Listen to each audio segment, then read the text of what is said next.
Hello student, welcome to my YouTube channel Rohit academy. Student, आज हम इस वीडियो में आप लोगों को बताएंगे कक्षा 11 का आप लोगों का विषय है सामान्य हिंदी वार्षिक परीक्षा 2024 का। ये बिल्कुल वायरल पेपर है। पेपर का कोड है आपका MJ है। इसका हम संपूर्ण हल के साथ आप लोगों को बताएंगे और एंड समझाएंगे। आप लोगों को जानकारी के लिए बता दूं, अगर आप लोगों के स्कूल में वार्षिक परीक्षा 2024 का पेपर नहीं हुआ तो इस वीडियो को अंत तक जरूर देखिएगा। यहीं से आप लोगों के भी स्कूल में क्वेश्चन आएंगे और आप लोग को संपूर्ण तरीके से जो आप लोग का नंबर है MM यानी कि मैक्सिमम मार्क जो आप लोग का नंबर है 100 नंबर, उसको कंप्लीट कराएंगे इस वीडियो में एंड बताएंगे। आप लोग को पेपर में समय दिया जाएगा, टाइम यानी कि 3 घंटा 15 मिनट दिया जाएगा। और चलिए बिना देरी के अपने क्वेश्चन पर आते हैं। देखिए, खंड A यहाँ से हमारा स्टार्ट होता है, जिसमें से आप लोग को बहुविकल्पीय प्रश्न दिए जाएंगे यानी कि मल्टीपल चॉइस क्वेश्चन दिया गया है। इसमें पहला क्वेश्चन देखिए क्या दिया गया है कि पहला क्वेश्चन दिया गया है कि प्रजा हितैषी समाचार पत्र का संपादन किया, यानी कि किसने किया था हमें ये बताना। इसमें देखो हमारा ऑप्शन क्या दिया गया, हजारी प्रसाद द्विवेदी ने, और राजा लक्ष्मण सिंह ने, और साहिवा अज्ञे ने यानी कि सच्चिदानंद हीरानंद वत्रा से अज्ञे ने, और फिर शिव प्रसाद सितारे हिंद ने। यानी कि हमें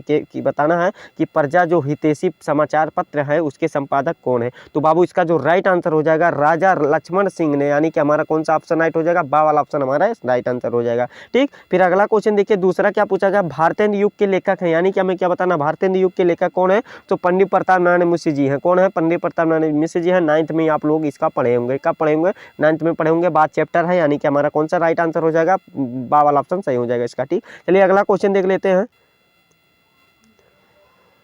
और देखिए जो अगला क्वेश्चन हमारा तीसरा पूछा गया है कि द्विवेदी युग के निबंधकार हैं, यानी कि द्विवेदी युग के निबंधकार कौन है। तो हमें यह बताना, तो इसका जो राइट आंसर हो जाएगा चंद्रधर शर्मा, यानी कि गुलेरी ने है, यानी कि हमारा घा वाला ऑप्शन इसका राइट आंसर हो जाएगा। जितना भी क्वेश्चन बता रहे हैं सभी आप लोगों के भी एग्जाम में क्वेश्चन पूछे जाएंगे, ये जरूरी है और आप लोग वीडियो को अंत तक जरूर देखिएगा। और जो हमारा चौथा क्वेश्चन दिया गया, भारतवर्ष उन्नति कैसे हो सकती है, हिंदी गद्य की विधा है, यानी कि इसकी कौन सी विधा हमें ये बताना। तो इसका ये निबंध विधा है। कौन सी विधा है बाबू, निबंध विधा है। और इसके तो आप लोग जानते होंगे कौन रचयिता है, यानी कि इसके लेखक कौन है, तो भारतेंदु हरिश्चंद्र जी हैं। ये वाला तो जानते होंगे। फिर अगला क्वेश्चन देखिए, पांचवा क्वेश्चन क्या पूछा गया, इसको भी समझिए। पांचवा क्वेश्चन पूछा गया, कहानी कला के दृष्टि से हिंदी की प्रथम आधुनिक कहानी किसे मानी जाती है, हमें ये बताना है। तो इसका जो राइट आंसर हो जाएगा इंदुमती को, जिसके लेखक कौन है, किशोरी लाल गोस्वामी, यानी कि हमारा बा वाला ऑप्शन राइट हो जाएगा। कौन सा बा वाला ऑप्शन हमारा इसका राइट आंसर हो जाएगा। फिर अगला क्वेश्चन 6 वाला देखिए क्या दिया गया, आदिकाल का नाम अपभ्रंश काल दिया, यानी कि किसने दिया, हमें ये बताना इसमें। तो देखो इसका जो राइट आंसर हो जाएगा,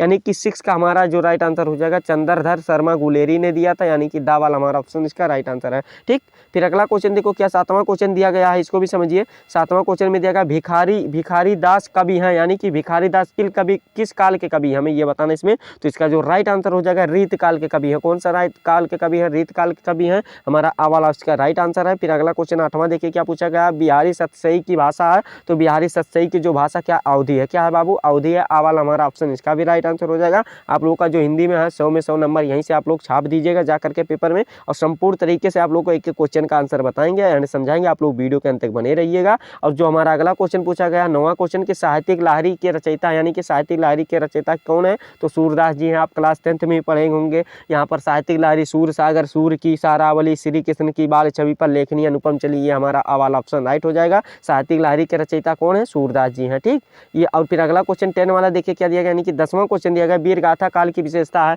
यानी कि वीर गाथा काल की विशेषता क्या है, हमें ये बताना है। तो इसका जो राइट आंसर हो जाएगा युद्धों का सजीव चित्रण उसमें किया गया है, यही विशेषता। सा वाला हमारा ऑप्शन इसका भी राइट आंसर हो जाएगा। फिर अगला क्वेश्चन देखिए क्या दिया गया, मुहावरे और लोकोक्ति से संबंधित प्रश्न पूछे गए हैं, वाले विकल्प पूछे गए, जिसमें से आप लोगों का 2 क्वेश्चन दिया गया है। पहला क्वेश्चन यानी कि 11 वाला क्वेश्चन पूछा गया कि गड़े मुर्दे उखाड़ना का सही अर्थ है। गड़े मुर्दे का सही उखाड़ना का क्या अर्थ है। तो इसका जो आप लोग जानते होंगे पुराने बातों को याद दिलाना, जो कि ऑप्शन हमारा कौन सा राइट आंसर हो जाएगा, सा वाला हमारा ऑप्शन राइट हो जाएगा। पुराने बातों को याद दिलाना, गड़े मुर्दे का उखाड़ना, यही हमारा सा वाला ऑप्शन राइट हो जाएगा। फिर जो हमारा 12 वाला क्वेश्चन पूछा गया, जाके पाँव न फटे विवाही सो क्या जाने पीर पराई का अर्थ है, यानी कि इसका अर्थ क्या होता है, हमें ये बताना है। तो 12 का जो हमारा सही आंसर हो जाएगा सा वाला ऑप्शन हमारा राइट हो जाएगा, कठोर हो जाना। क्या हो जाना बाबू, कठोर हो जाना, हृदय से कठोर हो जाना, बा वाला हमारा ऑप्शन इसका सही आंसर है। फिर अगला क्वेश्चन देखिए क्या पूछा गया, अगला क्वेश्चन यहाँ पर संधि विच्छेद के लिए पूछा गया, इसको भी समझ लीजिए। सभी क्वेश्चन का आंसर बताएंगे आप लोग को। जानकारी के बता दूं आप लोग का 30 MCQ इसमें पूछा गया है, जो पेपर का पैटर्न है,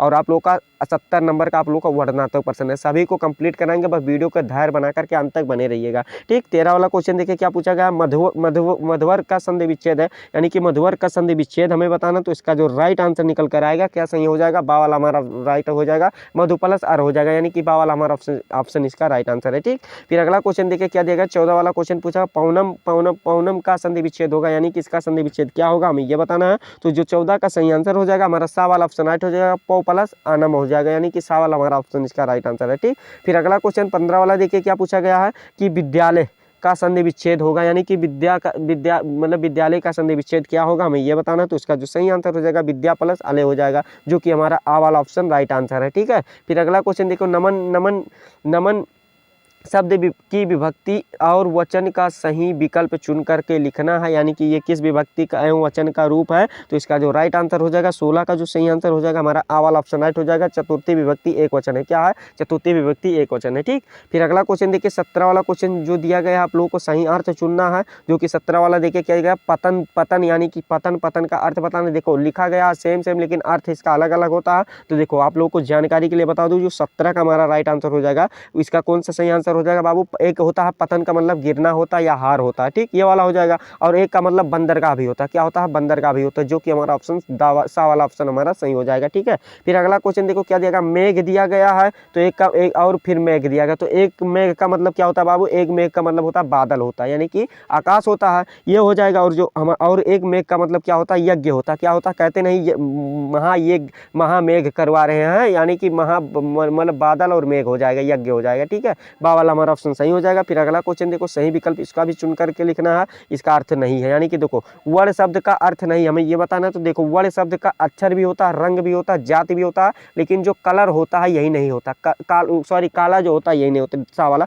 देखो आप लोग दिमाग में ये आ रहा होगा कि ये तो रंग है तो ये क्यों नहीं है, तो बाबू देखो रंग जो होता है इसमें रंग सिर्फ कलर का मतलब स्पष्ट तरीके से नहीं बताया जाता, ये रंग होता है। वर्ण का मतलब रंग होता है, अक्षर होता है, जात होता है, लेकिन क्या नहीं होता है, जो कलर होता है यही कलर काला जो होता है यही नहीं होता, यानी कि सा वाला हमारा ऑप्शन इसका राइट आंसर है। फिर अगला क्वेश्चन देखो, अंबर शब्द का कौन सा अर्थ नहीं है। अंबर का देखो आकाश भी होता है, वस्त्र भी होता है, और केसर भी होता है, आम जो होता है यही नहीं होता, इसका जो संधि वो होता है आम्र होता है, क्या होता है, आम्र होता है, पर्यायवाची या संस्कृत में कहते हैं। ठीक, तो आम जो होता है अंबर का नहीं होता, यानी कि हमारा यही ऑप्शन सही हो जाएगा। फिर अगला क्वेश्चन देखो 21 वाला क्वेश्चन क्या दिया गया, इसको भी समझिए कि जिसका चित्त एक जगह स्थिर हो उसे क्या कहते हैं, तो उसे एकाग्रचित्त कहते हैं, यानी कि हमारा आ वाला ऑप्शन इसका सही आंसर हो जाएगा, एकाग्रचित्त कहते हैं। ठीक, और फिर अगला क्वेश्चन क्या दिया गया, देखो 22 वाला क्वेश्चन, जो एक जगह से दूसरी जगह घूमता हो उसे क्या कहते हैं, तो यायावर कहते हैं, यानी कि सा वाला ऑप्शन हमारा इसका राइट आंसर हो जाएगा। ठीक, फिर अगला क्वेश्चन देखो 23 वाला क्वेश्चन में क्या पूछा गया, सही विकल्प को चुन करके हमें लिखना होगा, जिसमें से देखो क्या पूछा गया, निम्नलिखित वाक्यों में से शुद्ध रूप का चयन करके हमें लिखना है। तो देखो हमारा ऑप्शन दिया गया है, कृपा आज का आकाश देने की कृपा करें, अवकाश देने की कृपा करें। तो देखो इसका जो राइट आंसर निकल कर आएगा क्या हो जाएगा, 23 का जो सही आंसर हो जाएगा वैसे बता रहे हैं। देखो आज का अवकाश देने की कृपा करें, आज का आकाश देने की कृपा, अवकाश देने की यानी कि छुट्टी देने की कृपा करें, सा वाला हमारा ऑप्शन इसका राइट आंसर है। ठीक, फिर अगला क्वेश्चन जो 24 वाला दिया गया, यानी कि 24 वाला क्वेश्चन दिया गया है, निम्नलिखित शुद्ध का चयन करना है। देखो महात्माओं का वैराग्य भी समय के परिवर्तन के अपेक्षा नहीं रखता है, यानी कि क्या नहीं रखता है, तो इसका जो सही आंसर हो जाएगा 24 का जो सही आंसर हो जाएगा क्या हो जाएगा, नहीं रखता है। क्या नहीं रखता है, वैराग्य का जो नहीं रखता है, यही हो जाएगा। ठीक है, अपेक्षा रखता है, समय की परिवर्तन की अपेक्षा रखता है, जो कि यहाँ पर नहीं प्रयोग किया गया, तो यही नहीं हमारा राइट आंसर हो जाएगा। ठीक, फिर अगला क्वेश्चन देखो क्या दिया गया, 25 वाला क्वेश्चन पूछा गया है कि निम्नलिखित का सही उत्तर चयन करके हमें देना, यानी कि एमसीक्यू आप लोगों को स्टार्टिंग में ही बताए थे कि आप लोगों का कितना एमसीक्यू पूछा जाएगा बाबू, आप लोग का पूछा जाएगा 30 एमसीक्यू पूछा जाएगा, 30 एमसीक्यू पूछा जाएगा, जिसमें 25 क्वेश्चन देखे क्या दिया गया कि सजी चतुरंग सेन अंग में उमंग धरी सरजा शिवाजी जंग जीतन चली, इन पंक्तियों में निहित रस का नाम है, यानी कि हमें रस का नाम बताना है इसमें। तो इसमें कौन सा रस है, तो आप लोगों को देख के समझ में आ गया होगा, इसका जो रस का नाम है, क्या नाम है, वीर रस है। आप लोगों को इसको पढ़ने की मन में भावनाओं वेदना उत्पन्न हो रही है, यानी कि वीर रस है, सा वाला हमारा ऑप्शन इसका सही हो जाएगा। ठीक, फिर अगला क्वेश्चन जो 26 वाला क्वेश्चन दिया गया है कि शांत रस का स्थायी भाव होता है, यानी कि शांत रस का हमें स्थायी भाव बताना। तो शांत रस का स्थायी भाव निर्वेद होता है, क्या होता है, निर्वेद होता है, जो कि बा वाला हमारा ऑप्शन राइट है। फिर 27 वाला क्वेश्चन पूछा गया है कि चरण धरत चिंता करत चितवत चरु और सुवर्ण को खोजत फिरत कवि बेबिचारी चोर, इन पंक्तियों में निहित अलंकार है, यानी कि इसमें कौन सा अलंकार है, तो इसमें बाबू सलेश अलंकार है, यानी कि दा वाला हमारा ऑप्शन इसका राइट आंसर हो जाएगा। फिर अगला क्वेश्चन देखो क्या पूछा गया 28 वाला क्वेश्चन पूछा गया, उस काल मारे क्रोध के तनु कांपने उनका लगा, और मानो हवा के बेग से सोता हुआ सागर जगा। ये हमें बताना, तो इसमें कौन सा अलंकार है, यानी कि हमें यह बताना। तो इसका जो राइट आंसर हो जाएगा 28 का हमारा उत्प्रेक्षा अलंकार है, उत्प्रेक्षा, यानी कि सा वाला हमारा ऑप्शन सही हो जाएगा। फिर अगला क्वेश्चन 29 वाला पूछा गया, यानी कि सेकंड लास्ट क्वेश्चन हमारा पूछा गया इस ऑप्शन का, मतलब MCQ क्वेश्चन वाले का, कि जथा पंख बिनु खग अति देना, मणि मणि बिनु पनि फनि करिवर करहीन, इन पंक्तियों में निहित अलंकार है, यानी कि इसमें कौन सा अलंकार है हमें ये बताना। तो 29 का जो राइट आंसर हो जाएगा चौपाई छंद है। कौन सा, देखो यहाँ पर अलंकार नहीं लिखना चाहिए, तो ये देखो मिक्स प्रिंट हुई है, कोई बात नहीं, आप लोग का अगर ऐसा आएगा तो आप लोग वहाँ पर कर दीजिएगा, उठ करके पूछ भी सकते हैं इसमें कौन सा छंद रहना चाहिए था, ठीक, यानी कि हमारा दा वाला ऑप्शन इसका राइट आंसर है। फिर अगला क्वेश्चन देखो क्या पूछा है, 30 वाला क्वेश्चन पूछा गया, यानी कि 30 वाला, कि जिस छंद में, यहाँ पर देखो आधा ना रहेगा, जिस छंद में प्रथम तृतीय चरण में 11-11 मात्राएं तथा द्वितीय और चतुर्थ चरण में 13-13 मात्राएं होती है, वह कहलाता है, यानी कि वह क्या कहलाता है, तो आप लोग जानते होंगे वह रोला छंद कहलाता है। क्या कहलाता है, रोला छंद कहलाता है। तो आप लोग अगर यहाँ तक वीडियो तक देख लिए होंगे तो आप लोग का 30 नंबर वेल कंप्लीट हो गया, कोई नहीं रोक सकता 30 नंबर, ठीक। और फिर आगे देखो, आगे भी कंप्लीट कराएंगे, पर वीडियो के अंत तक बने रहिएगा धैर्य बना करके। और देखो खंड खा यहाँ से स्टार्ट हो गया है हमारा, जिसमें से वर्णनात्मक प्रश्न दिए जाएंगे, इसी प्रकार से आप लोग का भी पैटर्न रहेगा, इसी प्रकार से क्वेश्चन भी पूछे जाएंगे। देखो पहला क्या दिया गया है कि दिए गए गद्यांश पर आधारित निम्नलिखित प्रश्नों का उत्तर दीजिए, जो कि 10 नंबर का है, यानी कि 2-2 नंबर का है, 5 क्वेश्चन एक गद्यांश में पूछे जाएंगे, ठीक है। अब 10 नंबर इसके लिए मिलेंगे अगर सही सही लिखते हैं तो देखो गद्यांश क्या दिया गया, इसको भी समझिए, कि महामहिम भगवान मधुसूदन जिस, देखो ये आप लोग इसको पढ़ लीजिएगा, ठीक है। हम वैसे आप लोगों को ये बता दे रहे हैं किस चैप्टर से लिया गया है। ये आप लोग का जो चैप्टर है महाकवि प्रभात का जो वर्णन है उसी चैप्टर से लिया गया है, और जिसके लेखक हजार प्रसाद द्विवेदी है। इसके क्वेश्चन का आंसर आप लोग को आते हैं, उसको बताते हैं। देखो पहला क्वेश्चन क्या पूछा, उपयुक्त गद्यांश और पाठ का लेखक का नाम, तो आप लोग को बता दें, चलिए आप लोग को एक बार फिर से बता देते हैं, 2 नंबर कंप्लीट करा देते हैं। देखो इसका पाठ का नाम है महाकवि प्रभात का वर्णन नाम है, और जो देखो रेखांकित लेखक का जो नाम है क्या, हजारी प्रसाद द्विवेदी, आचार्य हजारी प्रसाद द्विवेदी है। 2 नंबर ये आप लोग का कंप्लीट होगा, ठीक बाबू। देखो फिर दूसरा क्वेश्चन पूछा गया, रेखांकित अंश की व्याख्या कीजिए, यानी कि आप लोग को जो रेखांकित अंश किया गया उसका व्याख्या करना है। तो आप लोग को देखिए इसका हेडिंग डाल दीजिएगा रेखांकित अंश की व्याख्या, और इसमें क्या लिखेगा इसको भी समझिए। आप लोग को ये वाला भी कंप्लीट करके बता दे रहे हैं, सेम इसी प्रकार से आप लोग भी पेपर में जा करके छाप दीजिएगा। देखो इसमें क्या लिखना है कि सूर्य की भगवान विष्णु से तुलना करते हुए लेखक ने कहा है, यानी कि लेखक कौन, हजारी प्रसाद द्विवेदी ने कहा है।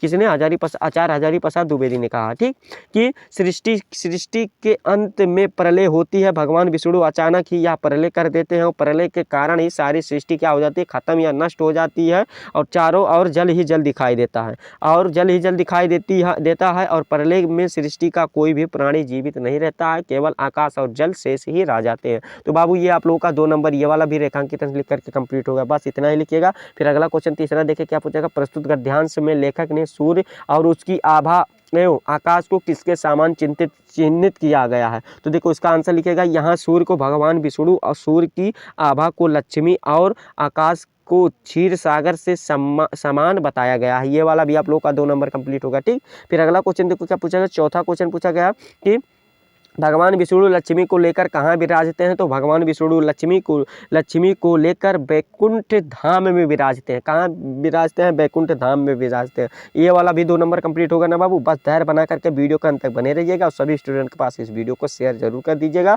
और सभी क्वेश्चन का आंसर आप लोग को बताएंगे, और हिंदी में आप लोग का अच्छे नंबर कंप्लीट कराएंगे। अगला क्वेश्चन 5वां क्वेश्चन दिया गया, गद्यांश में से किस समय के सौंदर्य व अलंकृत का वर्णन प्रस्तुत किया गया। अलंकृत वर्णन प्रस्तुत किया गया है, तो इसमें देखिए क्या प्रस्तुत किया गया है। तो इसमें जो प्रस्तुत गद्यांश में इसमें लिखेगा, प्रस्तुत गद्यांश में सूर्यदेव की उदारता के माध्यम से सज्जन एवं उदार हृदय वाले व्यक्तियों को वसुधैव कुटुंबन की भावनाओं पर आधारित प्रवृत्ति यानी कि स्वभाव के विषय में कहा गया है। ये वाला बाबू बेल कंप्लीट होगा, गद्यांश का 10 नंबर कोई नहीं रोक सकता है। और फिर पद्यांश वाला भी कंप्लीट कर लो। अभी देखो दूसरा दिया गया, दिए गए पद्यांश पर आधारित निम्नलिखित प्रश्नों का उत्तर दीजिए, जो कि 10 नंबर का सेम प्रोसेस इसी प्रकार से इसमें भी है। तो देखो इसमें पद्यांश क्या दिया गया, इसको पढ़ लेते हैं कि हमारे हरि हरिल की लकड़ी और मन कर्म वचन नंदन उर या दृढ़ करी पकड़ी और जागत सोवन स्वपन दिवस निश कान्हा कान्हा जकरी सुनत जोग लगत ऐसी ज्यों करियो ककरी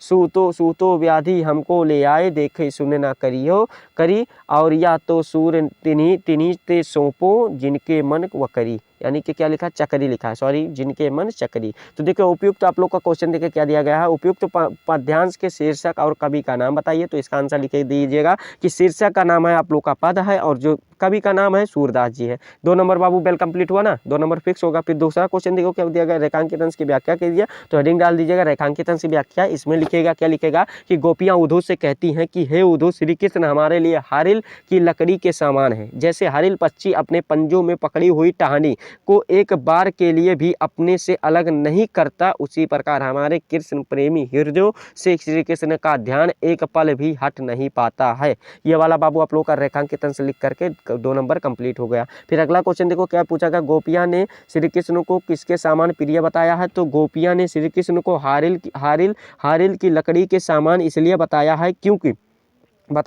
इसलिए बताया है क्योंकि जिस प्रकार हारिल पक्षी अपने पंजे में दबी लकड़ी को आधार मान करके उड़ती है, उसी प्रकार गोपियां ने अपने जीवन का आधार श्री कृष्ण को मानकर रखा है। ये वाला भी आप लोग का 2 नंबर कंप्लीट होगा। फिर अगला क्वेश्चन, चौथा वाला क्वेश्चन पूछा गया, गोपियां दिन रात जागते सोते किसकी रट लगाती हैं। तो गोपियां किसकी रट लगाती हैं। तो गोपियां दिन रात जागते सोते श्री कृष्ण की रट लगाती है। ये वाला भी क्वेश्चन कंप्लीट हुआ आंसर ना। फिर अगला क्वेश्चन, उद्धव की योग चर्चा गोपियों को किसकी तरह अरुचिकर लगती है, यानी कि किसकी तरह लगती है। तो ये उद्धव की, देखिए इसका आंसर लिखेगा उद्धव की योग चर्चा गोपियों को कड़वी ककड़ी के समान लगती है। किसके कड़वी ककड़ी के समान लगती है। ये वाला भी हमारा आप लोग का 10 नंबर कंप्लीट होगा। ठीक है, कोई नहीं रोक सकता 10 नंबर लाने से इसमें। देखो फिर अगला ये पद्यांश वाला भी कंप्लीट होगा, गद्यांश वाला, और ये वाला देखो ये वाला भी कंप्लीट कराएंगे। बस वीडियो का अंत बने रहिएगा धैर्य बना करके।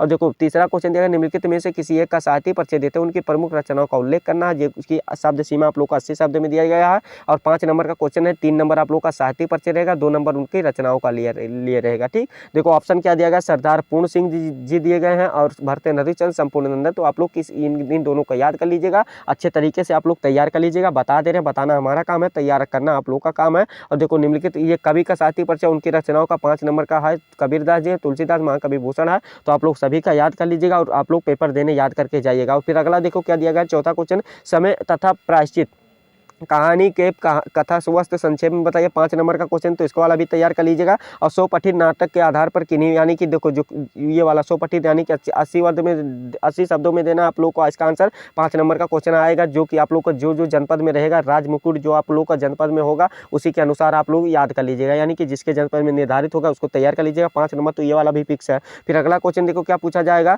यहाँ पर गद्यांश में से, यानी कि संस्कृत का गद्यांश रहेगा, संदर्भ सहित आप लोग को हिंदी अनुवाद करना 7 नंबर दिया जाएगा। संदर्भ का 2 नंबर रहेगा, हिंदी अनुवाद का 5 नंबर रहेगा। ठीक, देखो आप लोग को इसको वाला भी तैयार कर लेना है, आप लोग का ये वाला हो जाएगा। फिर दूसरा पद्यांश दिया जाएगा, यानी कि श्लोक दिया जाएगा, सेम 7 नंबर का ये वाला भी है। तो आप लोग को इसको वाला भी अच्छे तरीके से रेडी कर लेना है। ठीक, फिर अगला क्वेश्चन देखो क्या, 1 नंबर का राज्य शब्द में प्रयुक्त विभक्ति एवं वचन का उल्लेख कीजिए। 1 नंबर का क्वेश्चन, तो इसको वाला भी अच्छे तरीके से तैयार कर लीजिएगा। और फिर हाँ 6 नंबर में एक क्वेश्चन और पूछा जाएगा आवेदन पत्र लिखने के लिए। देखो किसी विद्यालय के प्रबंधक नाम हिंदी प्रवक्ता यानी कि प्रोफेसर पद हेतु अपनी नियुक्ति के लिए आवेदन पत्र लिखिए, जो कि 6 नंबर में पूछा जाएगा। और फिर देखो निबंध की बात करें तो निबंध वाला देख लो कितने नंबर का है। निबंध वाला देखो, निम्नलिखित विषयों पर किसी एक विषय पर भाषा शैली पर निबंध लिखना होगा। हमारा ऑप्शन दिया गया गंगा प्रदूषण, यानी कि जो गंगा नदी में प्रदूषण होता है उस पर लिखिए, या संक्रमण रोग का कारक यानी कि कोरोना वायरस पर चाहे लिखिए, चाहे आप बेलगम महंगाई पर लिखिए, यानी कि या मेरे प्रिय साहित्यकार, चाहे आप किसी एक पर तैयार कर लीजिएगा। पर्यावरण प्रदूषण वाला भी तैयार कर लीजिएगा। और ये आप लोगों का देखिए संपूर्ण तरीके से ये आप लोगों का बता दिए हैं। ठीक, आप लोग का देखिए अगर इतना फॉलो करते हैं तो संपूर्ण तरीके से आप लोग का ये पेपर था हिंदी का, और ये बिल्कुल वायरल पेपर था जो कि आप लोगों को संपूर्ण तरीके से बताया गया एंड समझाया गया। और आप लोगों को ये हमारा वीडियो कैसा लगा है कमेंट करके जरूर बताइएगा। अगर आप हमारे चैनल पर नए हैं तो चैनल को सब्सक्राइब कर दीजिएगा, बेल आइकन को दबा दीजिएगा। और हाँ, आप लोगों को क्या करना है कि इस वीडियो को क्लास 11th के यानी कि कक्षा 11 के जितने भी स्टूडेंट हैं उनके पास अधिक से अधिक जरूर शेयर करके पहुँचा दीजिएगा, ताकि वो भी अपना ये पेपर देख सकें और अपना अच्छा नंबर ला सकें वार्षिक परीक्षा 2024 के पेपर में। ठीक, आप लोगों को संपूर्ण तरीके से बता दिए, समझा दिए आप। चलिए आप लोगों से मिलते हैं नेक्स्ट वीडियो में नेक्स्ट टॉपिक के साथ, तब तक के लिए जय हिंद, जय भारत, वंदे मातरम।